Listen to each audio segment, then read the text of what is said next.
नमस्कार। मैं doctor Sanjay Jain, associate professor गणित विषय में सम्राट पृथ्वीराज चौहान राजकीय महाविद्यालय अजमेर में कार्यरत हूँ। आज हम ट्रांसपोर्टेशन प्रॉब्लम, परिवहन समस्याओं पर बात करेंगे।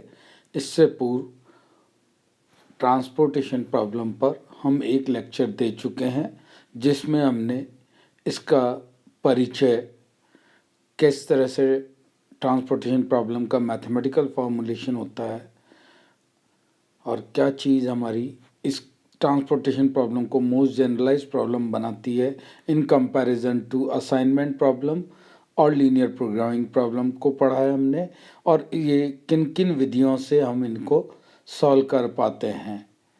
आज हम प्रथम विधि इसकी लेंगे, जिससे हम सॉल्व करेंगे इस तरह की समस्याओं को।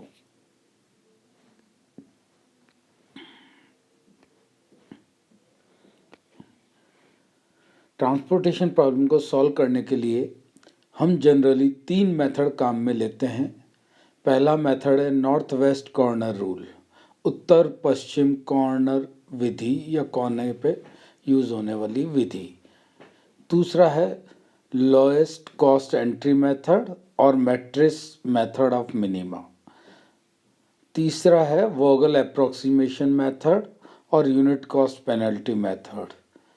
आज हम इन तीनों विधियों में सबसे पहली नॉर्थ वेस्ट कॉर्नर मेथड को काम में लेंगे।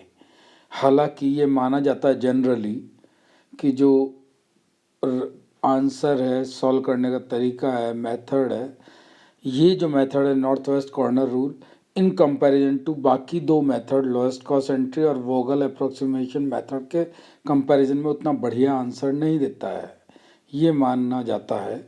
इसलिए जब भी हमें बाउंड नहीं किया जाए परीक्षा में कि कौन से मेथड से करना है, तब हम अच्छा मेथड लेने की कोशिश करते हैं और वोगल से सॉल्व करने की कोशिश करते हैं। लेकिन अगर हमें बाउंड कर दिया जाए कि इस क्वेश्चन को नॉर्थ वेस्ट कॉर्नर रूल से ही सॉल्व करना है, तो फिर हमें ये विधि आनी चाहिए और इससे ही हम क्वेश्चन करेंगे। ओके, इन तीनों विधियों से हमें सिर्फ फिजिबल सॉल्यूशन मिलते हैं, ऑप्टिमल सॉल्यूशन नहीं मिलता है, ये हमें ध्यान रखना है। इनिशियल फिजिबल सॉल्यूशन निकालने के काम में आती हैं तीनों विधियाँ, और जैसा कि हम जानते हैं कि फिजिबल सॉल्यूशन से ही हमें जितने फिजिबल सॉल्यूशन होता है उनमें से कोई एक ऑप्टिमल बनता है। इसलिए कभी कभी ये हो सकता है कि अगर आप इसी मेथड से, इनमें से तीनों मेथड में से किसी एक से ही आपको इतना अच्छा फिजिबल सॉल्यूशन मिल जाए कि वही ऑप्टिमल बन जाए, लेकिन ऐसा हमेशा ज़रूरी नहीं हो सकता। तो हमें ऑप्टिमल सॉल्यूशन निकालने के लिए कुछ और मेथड या ऑप्टिमिलिटी टेस्ट पढ़ने पड़ेंगे। एक प्रॉब्लम यहाँ हमको दी हुई है, 4 ओरिजिन है और 3 डेस्टिनेशंस है। ओरिजिन 1 से डेस्टिनेशन 1 पे पहुंचाने में लागत या जो भी यूनिट दे रखा है वो 2 दे रखा है। O1 से D2 पे 7 दे रखा है। O1 से D3 पे 4 दे रखा है। इसी तरह से O2 से D1 पे 3 दे रखा है। O2 ओरिजिन से D2 ओरिजिन पे 3 दिया हुआ है डेटा। O2 ओरिजिन से D3 पे 1 दिया हुआ है, और ये नीचे थर्ड रो और फोर्थ रो इसी तरह से हमें दी हुई है। और यहाँ पे हमें फॉर्मुलेट की हुई एक मैट्रिक्स दी हुई है, बनी बनाई समस्या दी हुई है, जिसमें अवेलेबल यूनिट्स दी हुई हैं। ओरिजिन 1 पर अवेलेबल यूनिट है 5, ओरिजिन 2 पे अवेलेबल यूनिट है 8, ओरिजिन 3 पे अवेलेबल यूनिट है 7, ओरिजिन 4 पे अवेलेबल यूनिट है 14 इसी तरह से डेस्टिनेशन 1 पे जो डिमांड है वो 7 की है, डेस्टिनेशन 2 पे डिमांड है वो 9 की है, और डेस्टिनेशन 3 पे जो डिमांड है वो 18 की है। अब हम अगर सारे AIs का सम, अवेलेबल यूनिट्स का सम देखें तो 34 आ रहा है, और अवेलेबल डिमांड का सम देखें तो वो भी 34 आ रहा है। यानी कि यहाँ पे कौन सा रूल फॉलो हो रहा है? समेशन ऑफ AI, सारे AIs का सम बराबर है समेशन ऑफ BJ, सारे डिमांड के सम के बराबर है। यानी जितनी यूनिट अवेलेबल आपको चाहिए उतनी ही आपकी डिमांड है। तो यहाँ से डिमांड और अवेलेबिलिटी बराबर है। तो ये जो प्रॉब्लम दी हुई है हमें, ये बैलेंस ट्रांसपोर्टेड प्रॉब्लम है। बैलेंस दिया हुआ है, इसलिए हमें अनबैलेंस वाली बात नहीं है, यहाँ बैलेंस प्रॉब्लम ऑलरेडी दी हुई है। अब हम पहला मेथड इसमें नॉर्थ वेस्ट कॉर्नर रूल लगाते हैं। क्या करते हैं हम इस मेथड में, देखिए ये पहले भी हम कह चुके हैं, ये सिर्फ इनिशियल बेसिक फिजिबल सॉल्यूशन निकालने के काम में आती है। इससे ऑप्टिमल सॉल्यूशन मिल जाए ऐसा ज़रूरी नहीं है। ओके, आ भी सकता है, नहीं भी आ सकता, हमें ऑप्टिमिलिटी टेस्ट करके ही पता चलेगा। इन दिस मेथड, इस मेथड में हम करते क्या है, जैसा कि नाम से ही क्लियर है, नॉर्थ वेस्ट कॉर्नर मेथड, यानी कि सबसे पहले हम नॉर्थ वेस्ट वाला कॉर्नर को पिकअप करते हैं। नॉर्थ वेस्ट कॉर्नर को पिकअप करके सबसे पहले हम नॉर्थ वेस्ट कॉर्नर का जो भी कॉर्नर आएगा सबसे पहले उसको अवेलेबिलिटी और डिमांड में से जो कम है वो पूरा का पूरा अलॉट कर देंगे। ओके, यहाँ आप देखेंगे D1 और O1, पहला नॉर्थ वेस्ट कॉर्नर ये है 1-1 पोजीशन वाला, O1 एंड D1। अब यहाँ पे आप देखेंगे कि अवेलेबल यूनिट है 5 और डिमांड है इसकी 7। ओके, अवेलेबल यूनिट 5, डिमांड है 7। 5 और 7 में से मिनिमम है 5। ओके, तो हम पूरा का पूरा 5 जो मिनिमम है, चाहे वो डिमांड है चाहे अवेबिलिटी है, यहाँ अवेबिलिटी है तो 5 पूरा का पूरा हम पहले कॉर्नर नॉर्थ वेस्ट कॉर्नर यानी कि 1-1 या O1 से D1 वाली पोजीशन को देंगे, जिसमें 2 वैल्यू थी इसकी, 2 लागत या जो भी आ रही थी वो 2 डेटा हमको दी हुई थी, 2 यूनिट, उसको हमने पूरा 5 अलॉट कर दिया। 5 जब हम यहाँ रो में अलॉट कर देंगे, जो रो में हमारी अवेबिलिटी है वो 5 ही थी और 5 की 5 हमने अलॉट कर दी, तो यहाँ पे अब कितनी बच जाएगी, 5 में से 5 होने पे 0। यहाँ आप देख सकते हैं हमने ऑब्लिक होके 0 लगा दिया है। ओके, लेकिन जब हम यहाँ पे डिमांड में बात करेंगे तो डिमांड में हमने 5 दी है अभी फर्स्ट टाइम में, फर्स्ट कॉर्नर को, तो टोटल हमारी डिमांड 7 थी और 5 हम दे चुके हैं, तो हमारे पास कितनी बच जाएगी, 2। तो ये 7/2 लिखा हुआ है हमने पहले प्रोसेस के लिए।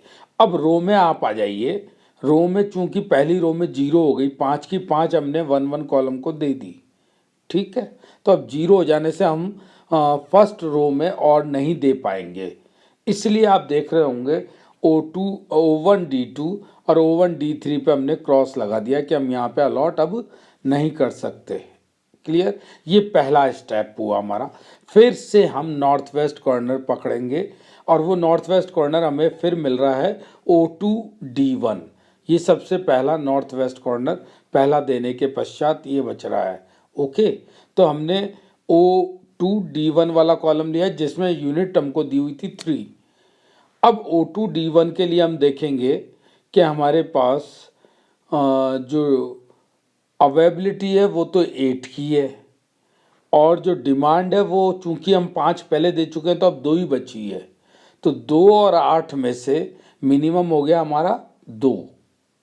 यहाँ समझ लीजिएगा आप अच्छी तरह से, बची हुई क्वांटिटी थी 2 और अवेलेबल यूनिट थी 8, तो 2 और 8 में मिनिमम होता है 2, इसलिए हमने O2 D1 कॉर्नर को 2 यूनिट अलॉट कर दी। क्लियर, जब हमने इसको 2 यूनिट अलॉट कर दी और 2 ही हमारे पास थी बची हुई कॉलम में, फर्स्ट कॉलम में, तो अब कितनी रह जाएगी, 0। और ये 0 होने से अब हम इस कॉलम में और किसी को, फर्स्ट कॉलम में और किसी को नहीं दे सकते, इसलिए आप देख रहे होंगे O3 D1 को हमने क्रॉस कर दिया, O4 D1 को भी हमने क्रॉस कर दिया क्योंकि यहाँ 0 हो गया। अब आप देख सकते हैं पहला रो पहला कॉलम बिल्कुल कंप्लीटली 0 हो गए हैं। अवेलेबल और डिमांड इनकी 7 और 7 जो भी थी 5 वो सेटिस्फाई हो गई है। ओके, तो ये पहला स्टेप हुआ हमारा। अब सेकंड स्टेप हो गया। थर्ड स्टेप में जो अब सबसे अलॉटेड के बाद बच रहा है वो बच रहा है हमारे पास O2 D2, ये हमारा नॉर्थ वेस्ट कॉर्नर बचेगा।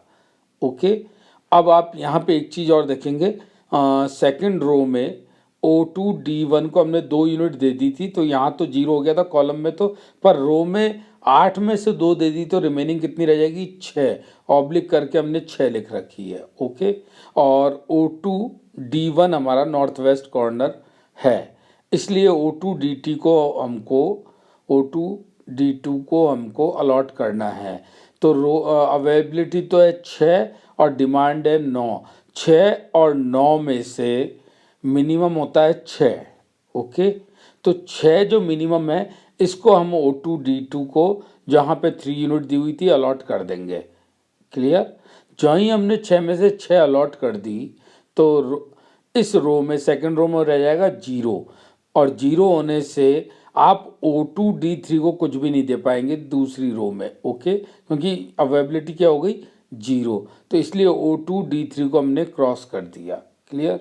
और इधर जब हमने 6 अलॉट कर दिया तो जो हमारा सेकंड कॉलम था उसमें रिमेनिंग रह जाएगी 3। वो 3 हम अगले नेक्स्ट कॉलम को पकड़ेंगे, जब O3D2 को पकड़ेंगे, जब इधर 3 बचेगी हमारे पास कॉलम वाइज, और रो वाइज ये बचेगी 7 और 3 में से मिनिमम है 3, तो हमने 3 दे दिया इसको। O3D2 को हमने 3 दे दिया। क्लियर? 4 यूनिट थी यहाँ पे जिसको हमने 3 दे दिया, और 3 अलॉट कर दिया, तो 6 और 3 9 होने से 9 वाले जो कॉलम वाइज थी वो 0 हो गई, इसलिए O4D2 क्या हो जाएगा, क्रॉस हो जाएगा। क्लियर? अब हमारे पास 2 ही टर्म बची है, 4 और 14, तो इसमें नॉर्थ वेस्ट कॉर्नर पहले आ रहा है 4, और चूंकि हम 3 दे चुके हैं इसमें ऑलरेडी, तो अब कितना बचेगा, 7 में से 4, वो 4 हम यहाँ दे देंगे। क्लियर? 4 देने के बाद हमारे पास एक ही कॉर्नर बचा है O4D3, और दोनों तरफ रिमेनिंग बच रही है 14 और 14। 4 दे दिया तो 18 में से 4 जाएगा तो 14, तो ये दोनों 14 को हमने O4D2 पे दे दिया 14। ओके, यहाँ पे अब आप एक थोड़ा सा देखेंगे, ये सारा प्रोसेस यहाँ समझा रखा है कि कैसे कैसे मिनिमम होने पे हमने अलॉट किया है। और ये सारा अलॉट करने के बाद जो सबसे एक ऑब्जर्वेशन में आपके आ रहा होगा, जो इसकी ड्रॉबैक है कि जो मिनिमम यूनिट्स थी हमारे पास वो अलॉटेड होने से रह गई, और मैक्सिमम यूनिट, जैसे फॉर एग्जांपल यहाँ पे 7 मैक्सिमम था कहीं, तो आपको 4 यूनिट देना पड़ा, और छोटे जो आपके वैल्यूज़ थी 1 2 वो भी रह गई जिनको अलॉट नहीं कर पाए। तो जो हमारा मेन ऑब्जेक्ट था मिनिमाइजेशन का, वो किसी न किसी रूप में यहाँ पे सेटिस्फाई नहीं हो रहा है, क्योंकि आपको मैक्सिमम को अलॉट कर रहे हो और मिनिमम बच रहा है। तो ये इसका ड्रॉबैक है कि मिनिमम इज़ नॉट अलॉटेड। 2 3 और 4 1 ऐसी सेल है जहाँ अलॉटेड ही नहीं हुआ मिनिमम होते हुए भी, तो ये थोड़ा सा ड्रॉबैक है, क्योंकि इसमें आप नॉर्थ वेस्ट कॉर्नर को पकड़ के ही सबसे पहले अलॉट करना, चाहे वो मैक्सिमम हो चाहे मिनिमम हो। इस वजह से इस आंसर से हमको मिनिमाइजेशन नहीं मिल पाता है सबसे, जबकि आपके पास मिनिमम एलिमेंट रह जाते हैं।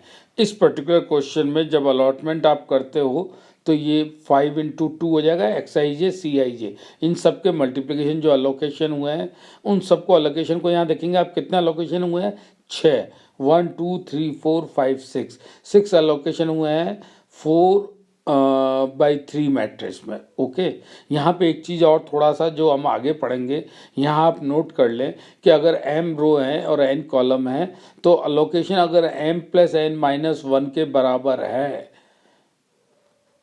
या उससे ज़्यादा है, बराबर या उससे ज़्यादा है, तो हमें फिजिबल और ऑप्टिमल सॉल्यूशन मिलने का होने का तरीका मिल जाएगा। लेकिन अगर इससे कम हुए तो यहाँ डीजेनरेसी आ जाएगी।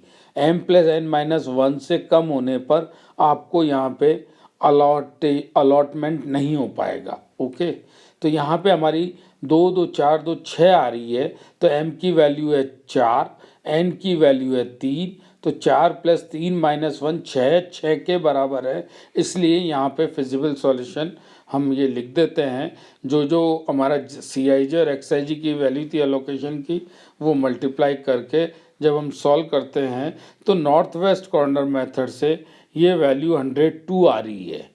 ओके, इसी क्वेश्चन को कल हम दूसरे मेथड से और करेंगे। नॉर्थ वेस्ट कॉर्नर से 102 आ रहा है, इसे हम ध्यान रखेंगे, और दूसरे मेथड से कितना आता है, और फिर तीसरे मेथड से कितना आता है, तो हमें अपने आप ही पता चल जाएगा कि north west corner method suitable है, करना चाहिए इससे क्वेश्चन या नहीं करना चाहिए। ओके, तो ये तरीका हुआ हमारा अलॉटमेंट करने का, ट्रांसपोर्टेशन प्रॉब्लम सॉल्व करने का, नॉर्थ वेस्ट कॉर्नर मेथड। आज के लिए इतना ही, कल हम इसके आगे दूसरा मेथड करेंगे। Thank you.